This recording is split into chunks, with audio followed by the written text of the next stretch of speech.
like to make little points before we begin our reading.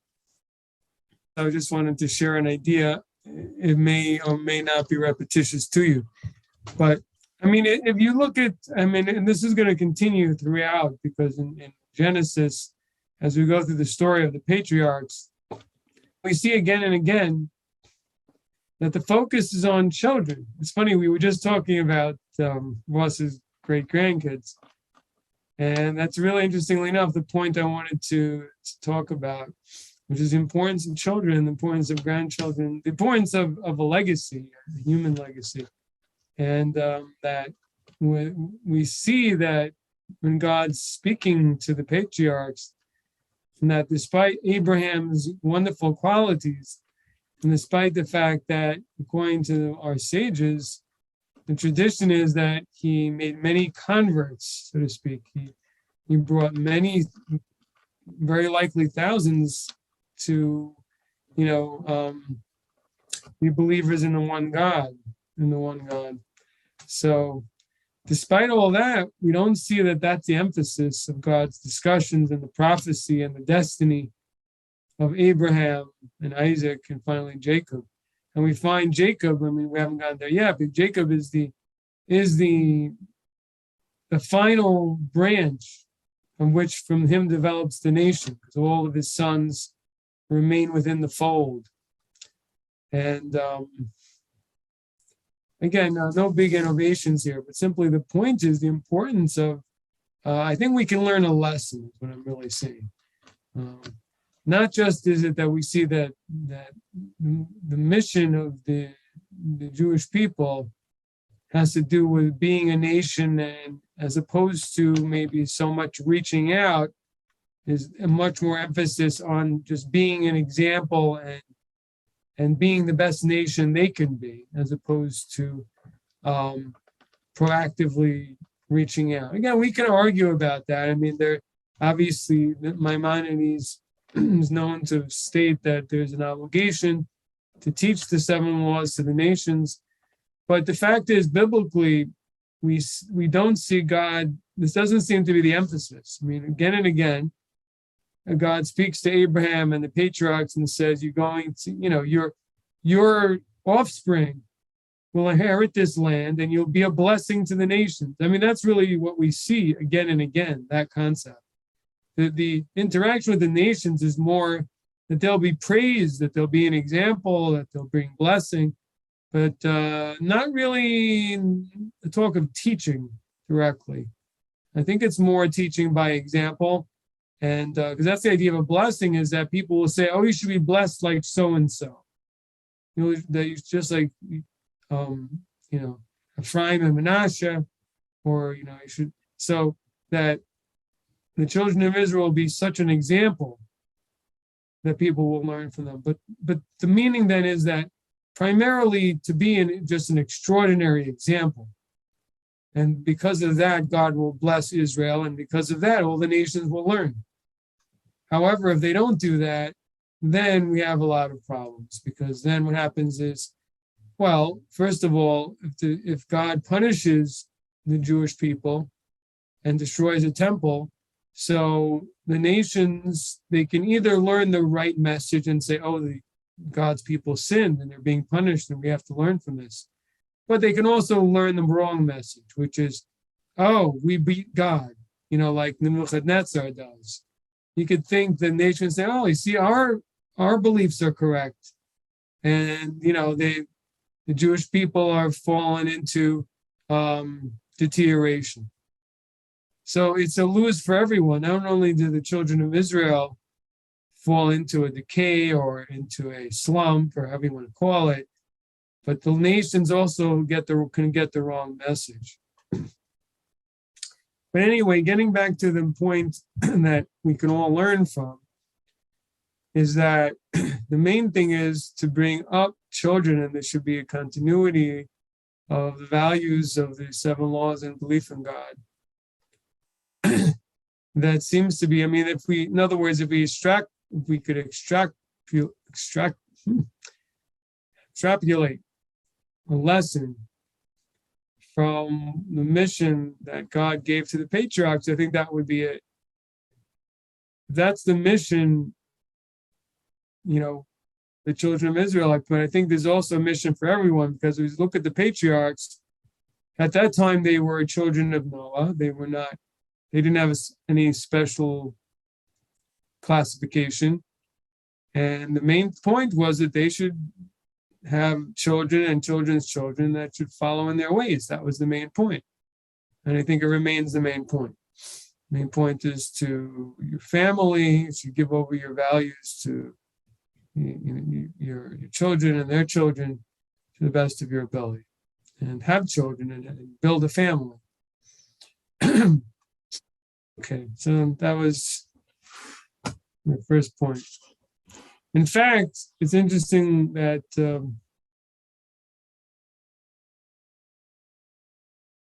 trying to think where it is that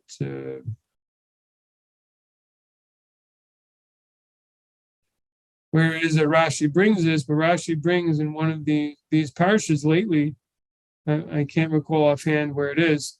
He says someone who doesn't have children is like someone who's like a murderer. I'm not mistaken. That's what he says. In other words, there's an idea of potential children. Look, obviously, some people just don't succeed. That's not the point. The point is that someone who is lax and doesn't seek to have children, then that person is extinguishing that potential is a type of, not literally, obviously, but in a certain sensitive type of a way, it's a form of murder, in that all the potential life that could have come is not brought about. So obviously the whole idea of that we're going to see later on in Genesis, in the parshas that talk about and Onan, Judah's sons, and the commission of the waste of seminal, of wasting of seed, and so on, that it discusses there, and God's anger, quote unquote, about that. It's similar idea, the idea of potential life, potential human life being, wasting potential human life being extremely severe. Obviously, you can extrapolate in regards to abortion in the same way. Not to get into the debate, was there any point when it may be permitted or not, but certainly just ideally, it's not something, it goes against what God wants. We want to increase life, increase human life. And to a great extent, the greatest holiness a person can bring into the world is to bring in another human life, to all its different facets and possibilities. But the point is, it's another image of God the person brings into the world. So, okay.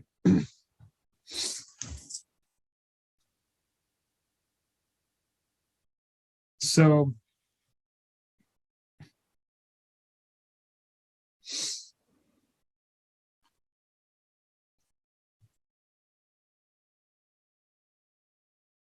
I guess just to finish off the conversation, teaching people who are not our biological children seems to also be a form of reproduction, because our sages seem to say so often that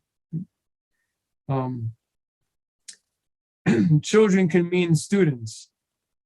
And when the verse says that you should teach thy children, it actually means students. So from here we can extrapolate that to teach and to bestow upon another a way of life is like bringing up a child. So that's another way. If someone can't have the children, but if the way we affect others, and if we affect particularly younger people, and as an example, and change the way they live, it's also like having children. Okay. Now I'm on page 184, and we're going to discuss idolatry itself. Finally, at the level, the deepest level of impurity and distance and confusion, and the most destructive level of misconception that a person can have.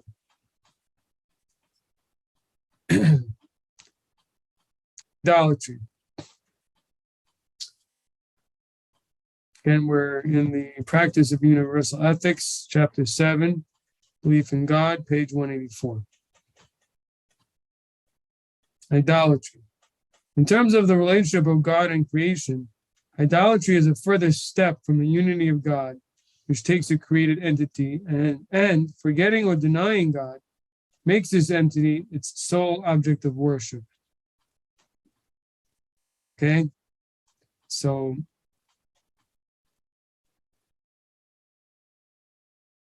it's a further step away from the unity of God, is a belief,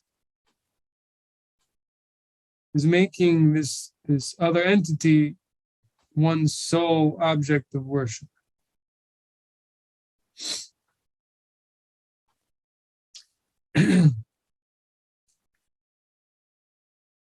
So, I mean, if the idea of the unity of God means is nothing but God, and that all existence and being comes from Him, and all energy and power and vitality comes from Him. And this is the opposite, that the person seeks to worship and puts some other entity on an absolute level and takes God out of the picture completely. Idolatry in this regard consists in worshiping as absolute, quote, as God, so to speak, something created by God. Whether this is a physical, spiritual, or other non-physical entity. This is a very important statement you're thinking here, because usually when you think about idolatry, you think about, Zeus and Mars and all the pagan gods of the past, right? Think of mostly human images, or some maybe the stars, the moon, and so on, physical entities. But he's saying, no, not necessarily. It can even be something else. It can even be non-physical, can still be idolatry. Thus, one who regards the sun or the moon as the first principle of creation is an idolater. Someone who regards the sun and the moon as the first things created, I should say the creators of everything else, is an idolater. Also, one who takes a concept such as human autonomy and makes it the ultimate principle of creation. All right, so this is interesting. So what about someone believes that the human being himself is absolute? There is no power above a human being. A human being has complete free ability to do and choose whatever it wants. And that's what the person believes in. Nothing else. Believes in himself. Maybe other human beings. So he argues here that that's also idolatry. He seems to be quite literal. It's not like it's like idolatry. He seems to classify it in a literal sense. That an absolute humanism, in which the person believes that the ultimate absolute value is the human, is a form of idolatry. Because it's making something else absolute besides God. Heaven forbid.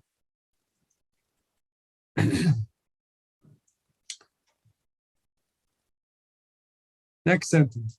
The materialism of communism, which states that the material, matter with its presumed laws, is the ultimate principle of reality, is also idolatry. It has taken a created entity, matter, and made it absolute.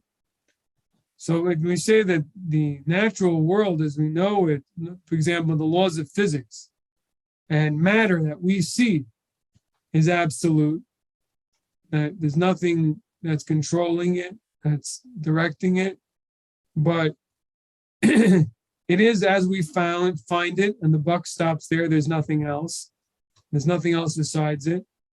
He's saying that's a form of idolatry.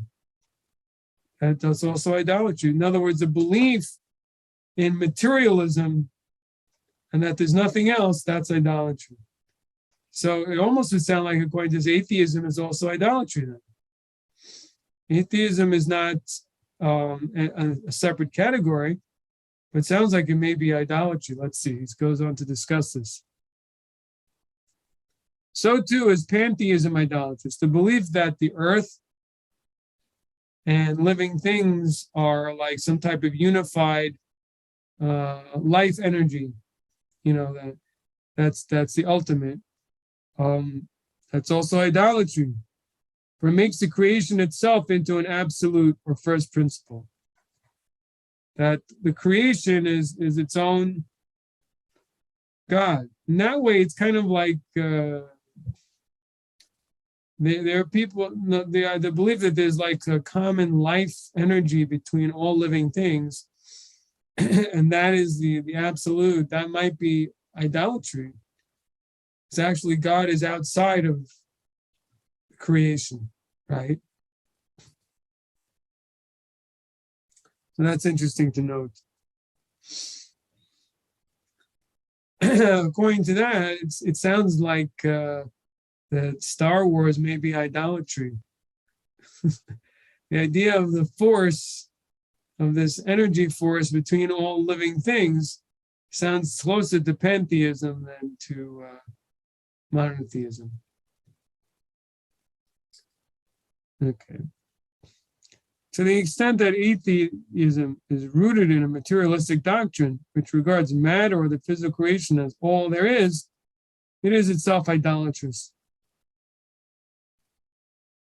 So, yeah, I think all modern atheism falls in this category. The way that they know that there's no God, the way they quote prove it is from natural processes, where they say, well, we can't test God. We do tests and he's not there, or things like that. Or basically they say that if we can't prove it and see it, then we can't believe it exists, which is the same idea, that the absolute truths is the material world, and outside the material, nothing exists. That's a form of idolatry. That's a belief that matter is the ultimate existence of the universe. Any questions so far on this profound addition to our understanding of idolatry?